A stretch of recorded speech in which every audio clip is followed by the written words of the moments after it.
एक युक्ति निकाली भरत ने, किसी कीमत पर। जब अनशन भी करके देख लिया, सब कुछ कर लिया, फिर भी बात बनी नहीं, तो एक युक्ति निकाली। बोले चलो कम से कम आप नहीं मानते हो तो एक काम कर दो, ये जो आपकी चरण पादुकाएं हैं खड़ाऊ, इन 2 खड़ाऊ को ही दे दो। बोले मेरे खड़ाऊ क्या करेगा तू, ये ले जाएगा तो मेरे पैरों में कांटे घुसेंगे। भरत बोले भैया खड़ाऊ तो किसी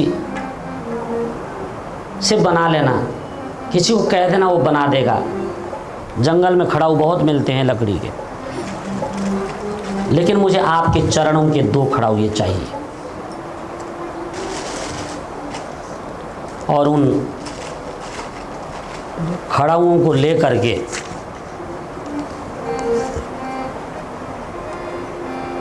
दोनों भाई एक दूसरे से विदा लेकर पृथक हो रहे हैं, और उस खड़ाऊ को सुंदर टोकरी में रख करके सिर पर ऐसे रखा है जैसे माताएं राम कथा के पहले दिन कलश यात्रा करती हों।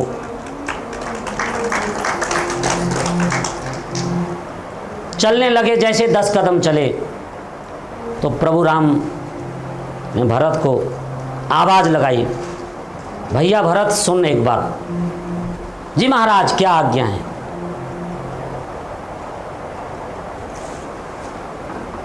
कि तू मेरी बात मानेगा? मानूंगा। मानेगा कि मानूंगा? फिर सुन कान खोलकर।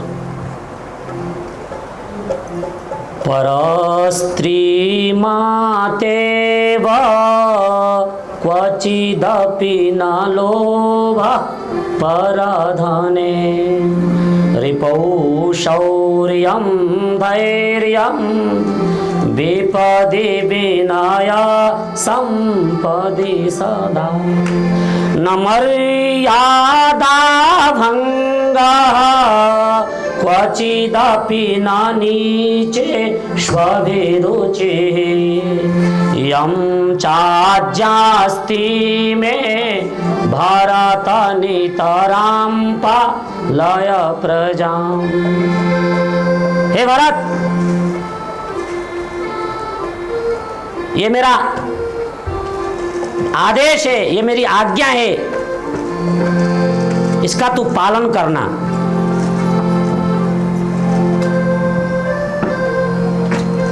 परस्त्री मातेवर, संसार में जितनी भी स्त्रियां हैं अपनी पत्नी को छोड़ करके उनको अपनी जन्म देने वाली मां के बराबर समझना। राम कह रहे हैं भरत से, राजगद्दी पर बैठ के तू क्या करेगा ये सुन ले पहले।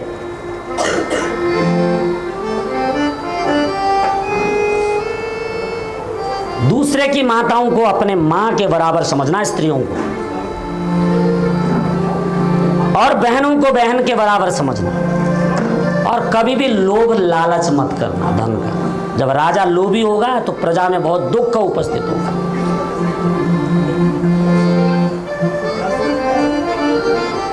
और जो शत्रु हैं जो तुम्हारे सामने, रिपौ शौर्यम धैर्यम, शत्रु के सामने तू कभी झुकना मत, अपनी वीरता दिखाना। और सुख दुख दोनों स्थिति में सदा एक समान रहना। स्वामी ओंकारानंद जी से निवेदन है कि वो मंच पर आकर विराजमान।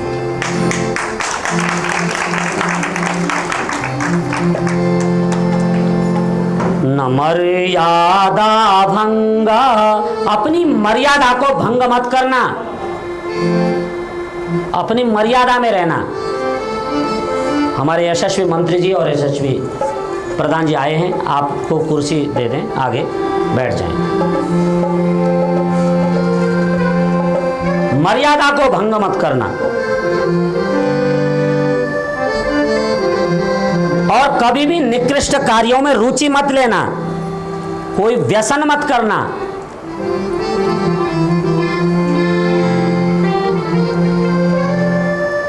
ये मेरी आज्ञा है या मेरा आदेश है, इसका तुम पालन करना। जाओ भरत, ईश्वर तुम्हारा कल्याण करे।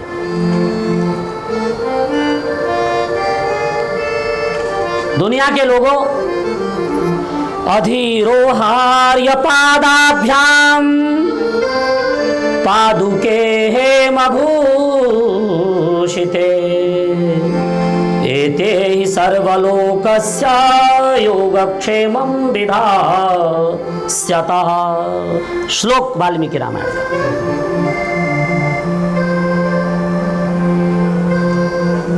अधिरोहार्य पादाभ्याम पादुके हेम भूषिते, स्वर्ण विभूषित, वो स्वर्ण से सजाई हुई पादुकाएं थी।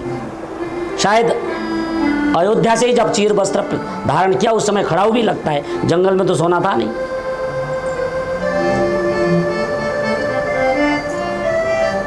और उसको लेकर के वो नंदीग्राम की तरफ वापिस आए और नंदीग्राम में आकर के, आपको याद है, मैं उसको विस्तार नहीं करूंगा क्योंकि जो राम कथा पिछले 6 दिनों में अयोध्या कांड के सिर्फ थोड़े से अंश तक जा पाई, वो अभी 1 घंटे में तो पूरा जा नहीं सकती, तो सूत्र रूप में कर रहा हूं संक्षिप्त में, इसके विस्तार में नहीं जाऊंगा। और नंदीग्राम में आकर के इतिहास बताता है कि अयोध्या के राज सिंहासन पर श्री राम के 2 खड़ाऊ 2 चरण पादुकाएं रख दी और खुद तपस्वी का जीवन बनाकर नंदीग्राम में वास करने लगे भरत जी।